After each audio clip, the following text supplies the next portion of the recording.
In our headlines on this Tuesday, December 10th, here in South Korea, Prime Minister Han Duck-soo reaffirmed Seoul's commitment to its security alliance with Washington and more broadly the trilateral security partnership with Tokyo, regardless of the country's internal political strife.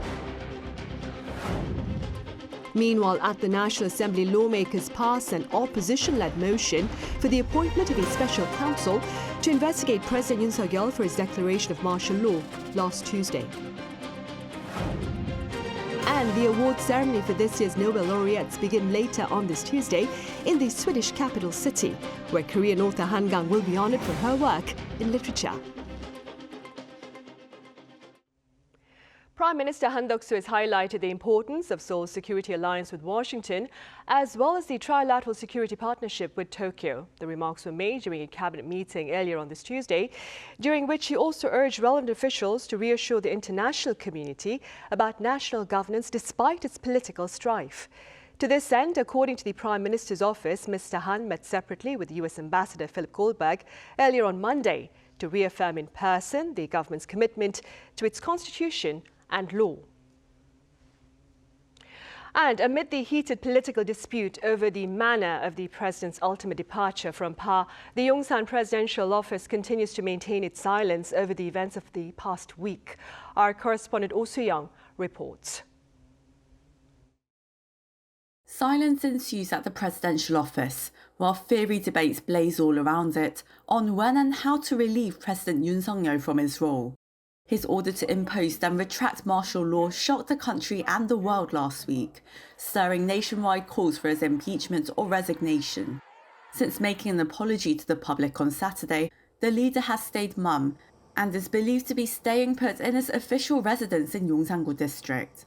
His chief of staff Chung Jin-seok and his aides are reporting to work daily, but have also refrained from making public appearances. Secretaries and administrative officers have been working solely within their offices, avoiding contact with reporters. While Yoon said he will entrust state affairs to the ruling People Power Party and the government, he has not commented on their united push for his early resignation. The Prime Minister and the ruling party would like to avoid an impeachment, which would impede the functioning of government and potentially favour the main opposition party leader Lee Jae-myung upon a snap presidential election. Some in the ruling party suggest calling an election within the next 6 months, based on the 5.5 months it took to call an election after former President Park Geun-hye was impeached 8 years ago. Others have proposed holding an earlier election in the spring in a so-called cherry blossom election. However, those considered as being in the pro-Yoon faction are calling for a constitutional amendment to shorten the presidential term from 5 years. This could take months of partisan negotiations and a referendum process. The Democratic Party is currently rejecting the ruling party's call for a so-called orderly resignation and has threatened to vote on an impeachment motion every week. With investigations over possible treason and abuse of power, the president has become the nation's first incumbent leader to face a ban on overseas travel. As clashes continue over when and how to pull the plug on the Yoon administration, the top office is on borrowed time and is likely to be preparing for various investigations. For the time being, it seems that there will be no official statement by the embattled administration, as its fate looks sealed and its future out of its hands. Oh Soo-young, Arirang News. At the National Assembly earlier on this Tuesday, lawmakers across the aisle partook in a vote that passed a motion to appoint a special counsel to investigate President Yoon Suk-yeol and his aides on charges of insurrection. For more on this, I have our political correspondent Lee Shi-hu standing by live with details. Shi-hu, do fill us in.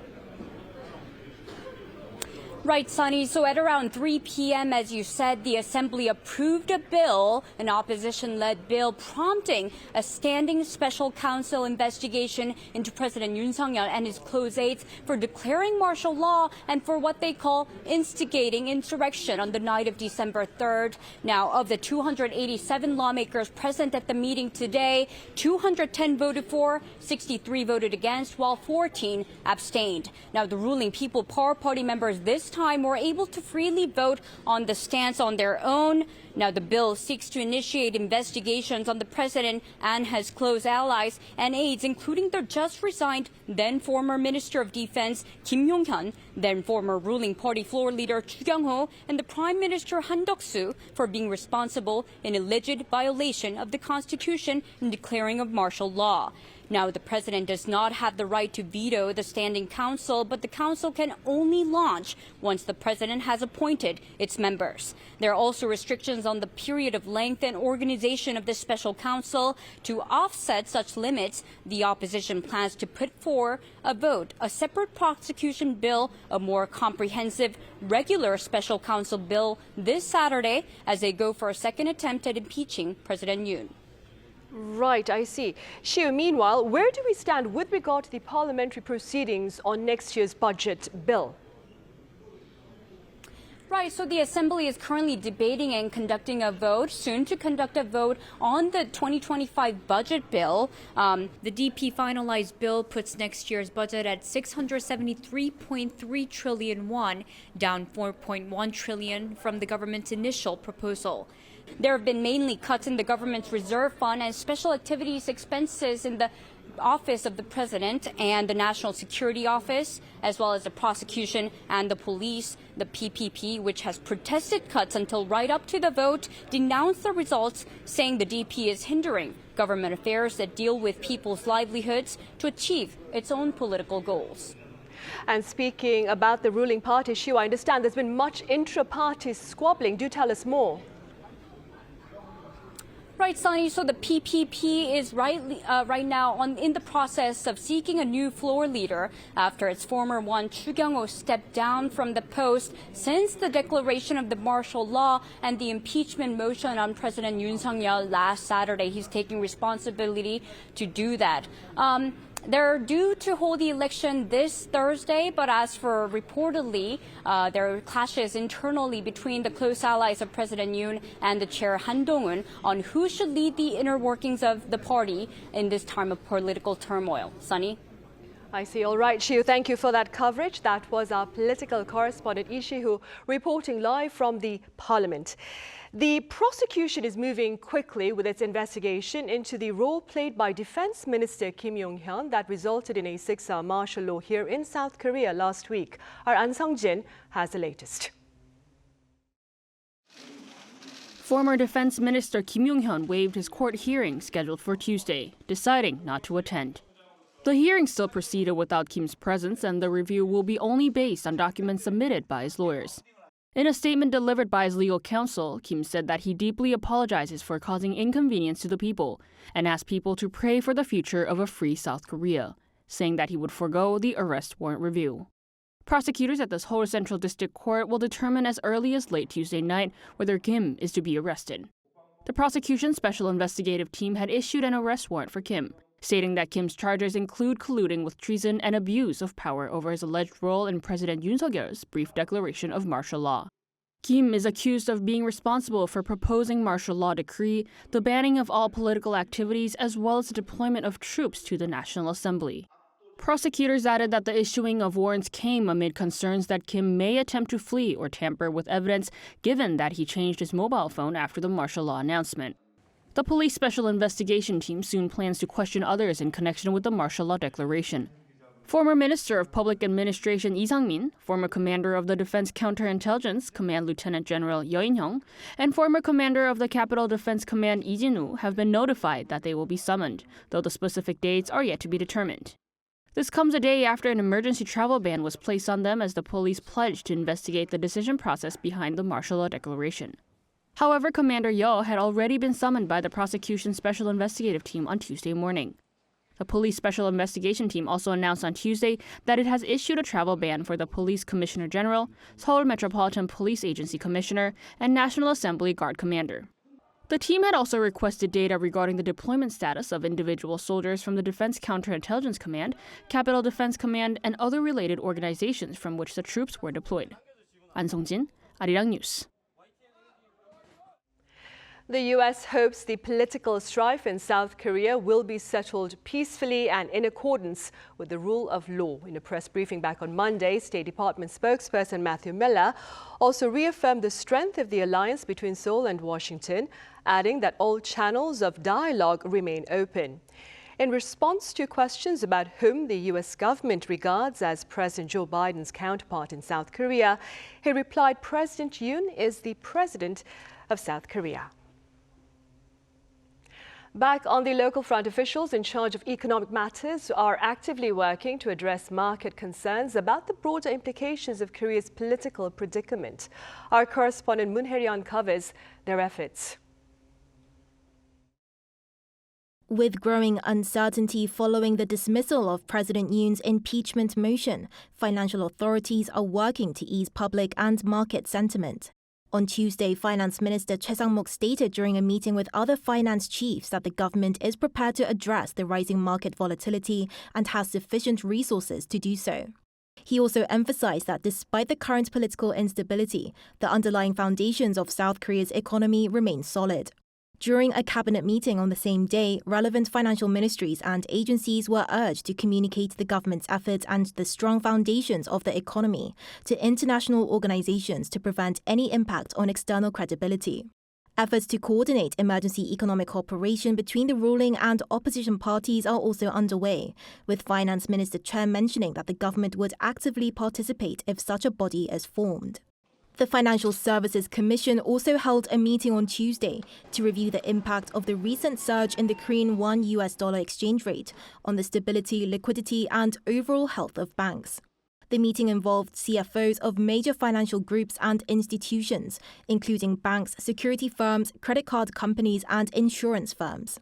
The South Korean currency has shown some volatility as it dropped sharply against the dollar for the exchange rate to hit a 2-year high, but leveled out on Tuesday as it closed at 1,426 won against the dollar, some 10.1 won lower than the previous day.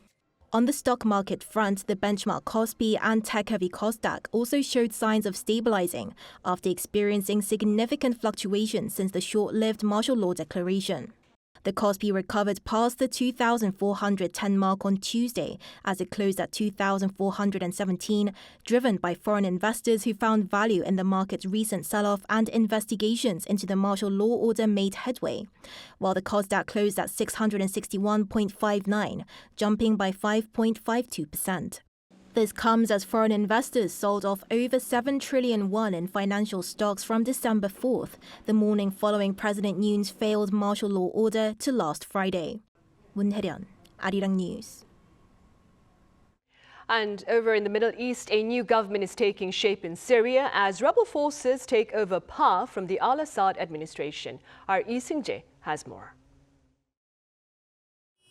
A transfer of power is in the works in Syria after Bashar al-Assad fled the country following a successful takeover by a rebel group on Sunday.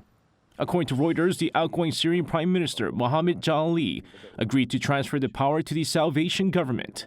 The Salvation Government is an administration based in a small region of rebel-held territory in northwest Syria. While the handover could take days to finalize, the transitional authority would be led by Mohammed al-Bashir, who previously led the Salvation Government. Amid the collapse of the al-Assad regime and the start of a rebel administration, Washington wants to ensure that ISIS does not get a fresh start in the country and take control of Syria. According to U.S. National Security Advisor Jake Sullivan over the weekend, the U.S.'s top priority now is to ensure that ISIS does not receive new oxygen, adding that Washington will take steps by working with the Syrian Democratic Forces. Meanwhile, the UN High Commissioner for Human Rights, Volker Turk, said Monday that the former Syrian leader who escaped before the rebel takeover should be held accountable for various human rights violations committed during his rule. He added that not just al-Assad, but all those involved in human rights crimes during his rule should also be held accountable. Al-Assad in 2011 cracked down on anti-government protesters by ordering authorities to fire at the crowd. He is also accused of using chemical weapons against protesters. European countries are also putting asylum applications for Syrian refugees on hold until further notice. This includes countries like Austria, the UK, Germany, Sweden, and Norway, who announced Monday that they were suspending their application process after the ousting of al-Assad. Germany has the largest Syrian community in Europe with nearly 1 million. It opened its doors to a wave of Syrian refugees in 2015 during the height of the civil war. It also saw over 72,000 applications from Syrians being submitted this year alone. Lee Seung-jae, Arirang News.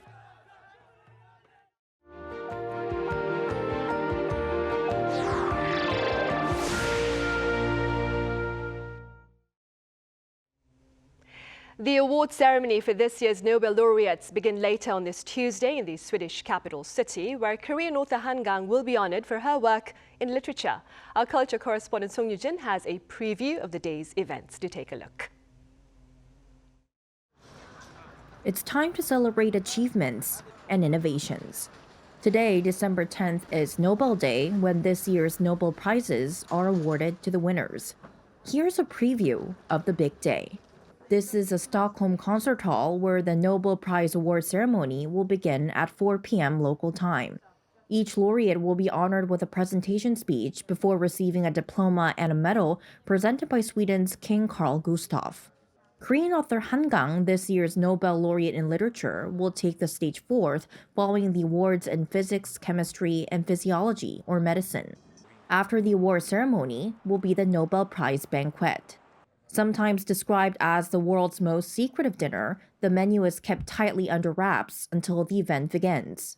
But here's a small hint from this year's chefs: porridge and apples. In Sweden, we have a culture of produce grains, and I think it's really because it has a lot to do with tradition to serve porridge, and also the barley is hydrothermal treated, so the body can optimize more of the nutrition. So the apple for me is a great symbol for knowledge and innovation. So it feels good to actually work with the apple for this kind of people. So it feels like it also symbolizes them in a way. And also we have had an amazing apple year this year in Sweden. About 1,300 distinguished guests, including the laureates, the Swedish royal family, and government officials, will gather at Stockholm City Hall. The highlight of the evening will be the speeches of thanks delivered by one laureate from each category. Leading up to Nobel Day, Han Gang has had a busy Nobel week. She began with a visit to the Nobel Prize Museum, where she donated a teacup and a handwritten note detailing a routine while working on her latest book, We Do Not Part. Step number 1, she would wake up at 5:30 every morning. She did not always succeed. Step 2 was she needed to take a walk every single day. And the third was to have a cup of tea from this teacup. And then afterwards she would look into the swirl, and that became her universe when she wrote the book. Han's presence extends beyond the museum. She is also celebrated at the Nobel Week Lights Festival. The author is featured in 2 light installations, Leading Lights and duet, which shine a spotlight on female laureates. Her writing is it's poetic and also very social realism in a way, and that is really like a kind of inspiration for me in this artwork as well, to have something that is in a way magical, but also like focusing on human beings here and now. Having passed its midway point, this year's Nobel Week is heading to its highlight, the Nobel Prize award ceremony and banquet. The 2 events will take place on Tuesday local time, starting with the award ceremony in the afternoon. Song Yoo-jin, Arirang News, Stockholm.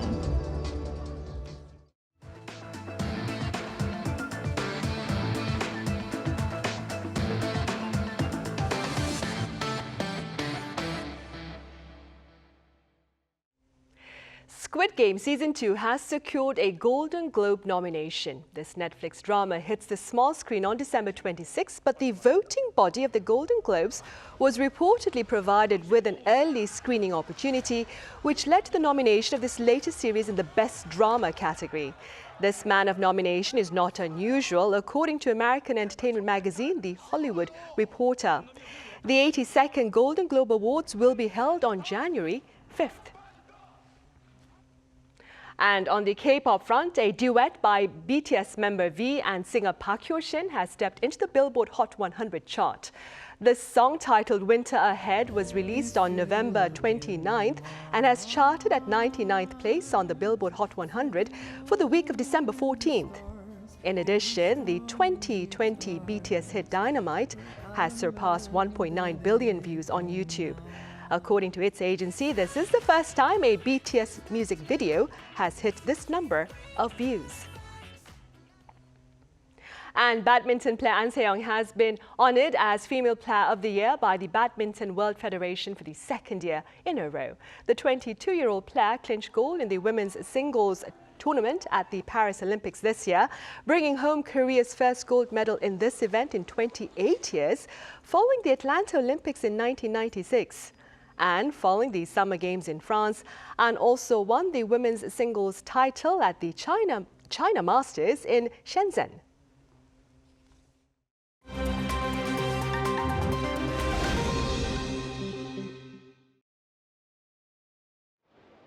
This is The World Now, bringing you the latest stories from around the globe. Scientists said Monday that 2024 is projected to be the hottest year globally since records began, with unusually high temperatures expected to persist into the early month of next year.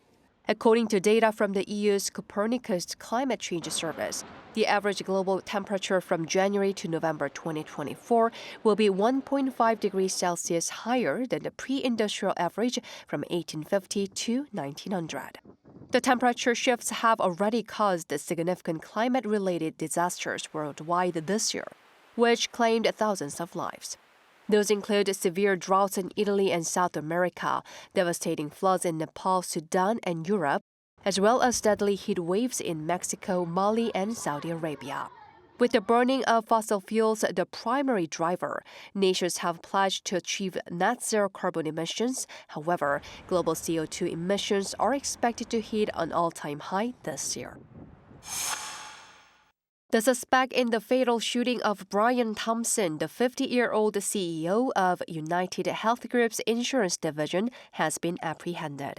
In an emergency press briefing held on Monday local time, the New York Police Department announced the arrest of Luigi Manzoni in a McDonald's restaurant in Altoona, Pennsylvania. Reports say authorities received a tip from an employee who recognized the suspect from CCTV footage released by police. Manzoni is accused of fatally shooting Thompson with a silenced handgun in the early hours of December 4th outside a Hilton Hotel in Midtown Manhattan. Police initially detained him for presenting a forged identification and are now conducting further investigations. A former U.S. Marine accused of using excessive force that led to the death of Jordan Neely, a homeless man with a history of mental illness, was acquitted on Monday. Penny claimed he had not intended to kill during the incident on a New York subway last year, and the jury found him not guilty of criminally negligent homicide. Following the verdict, Neely's father expressed frustration to reporters outside the courthouse, saying the system is rigged. Prosecutors from the Manhattan District Attorney's Office acknowledged that Neely had been causing a disturbance and making passengers feel threatened on the train. Evidence presented during the trial revealed that Penny held Neely in a chokehold on the subway floor for nearly 6 minutes after the train had stopped despite Neely being unarmed. Penny's legal team argued that his actions were motivated by fears that Neely's actions put passengers at risk. Yoon Se-young, Arirang News.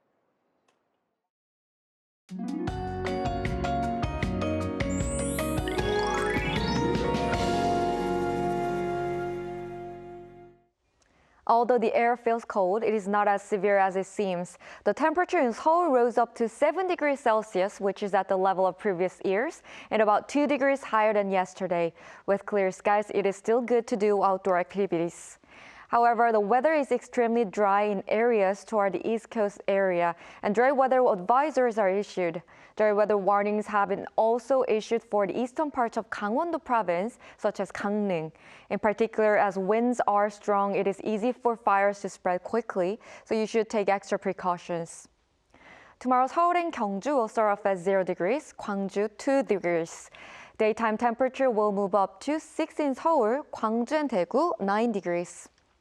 Between tomorrow afternoon and dawn Thursday, rain or snow is forecast on the East Coast, and the dryness will ease up. That's all for Korea. Here are the weather conditions around the world.